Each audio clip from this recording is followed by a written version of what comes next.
سه تا روش ما باید برای ایجاد پرسپکتیو در نقاشیمون استفاده بکنیم. از لحاظ رنگی، هر چیزی که از ما دورتر میشه باید رنگهاش سردتر بشه.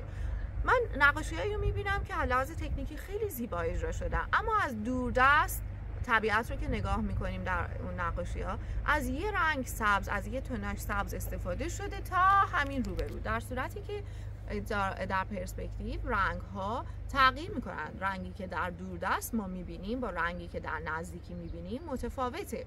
از لحاظ جزئیات، هر چیزی که از ما دورتر میشه کوچکتر میشه، جزئیاتی ما دیگه نمیبینیم. شما همین منظره پشت سر من رو نگاه بکنید، آیا شما اینجا فضای سبز رو، جزئیات اون سبزه ها و علف هایی که روی زمین هست رو دقیق میبینید؟ نه.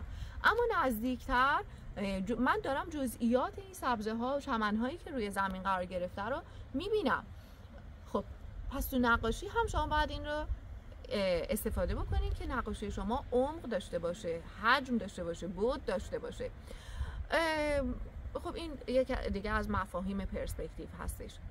نکته دیگه هم در مورد طراحی هستش، استفاده از خطوط ناپدید شونده، استفاده از خطوط موازی که همین الان در پشت سر من شما این خطوط رو میبینید توی این جاده‌ای که این مسیری که هستش، خطوط موازی، خطوط دو سمت این مسیر هستن.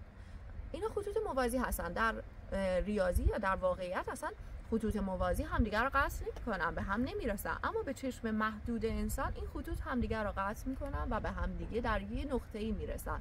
اون نقطه کجاست؟ اون نقطه دوستان عزیز روی همون خط افقی هستش که اول کلاس گفتم، اول جلسه توضیح دادم.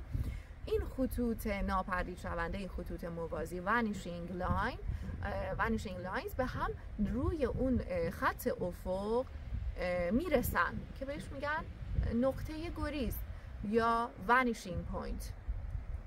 پس خطوط موازی اطراف ما در سوژه های مختلف پیرامون ما روی یک نقطه حتما جز یه مورد استثنا که بهتون میگم روی خط افق به هم میرسن. حالا من الان میخوام یه سری از این خطوط موازی رو توی اطرافم بهتون نشون بدم.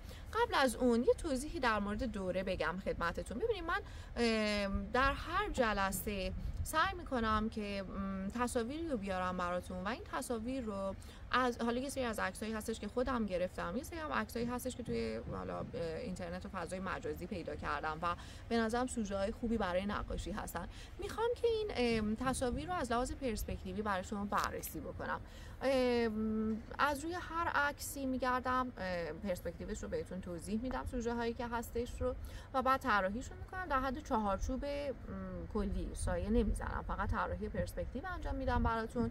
و بعد شما عزیزان میتونین اون مدل ها رو تمرین کنین. جایی اگر اشکال داشتین، ایراد داشتین، حتما من بپرسین، به من پیام بدین، عکس کارتون رو بفرستین. اگر اطرافتون فضایی رو میبینین عکس بگیرین، سعی کنین پرسپکتیوش رو پیدا کنین و اون تمرینتون اون عکس رو برای من بفرستین. اگر ایرادی داشته باشه من رفع میکنم. اگر جایی به مشکل برخوردین و احساس کردین نمیتونین پرسپکتیو تصویری رو پیدا بکنین، باز دوباره اون تصویر رو برای من بفرستین، با هم در ارتباط هستیم و اون ایرادات رو برطرف میکنیم.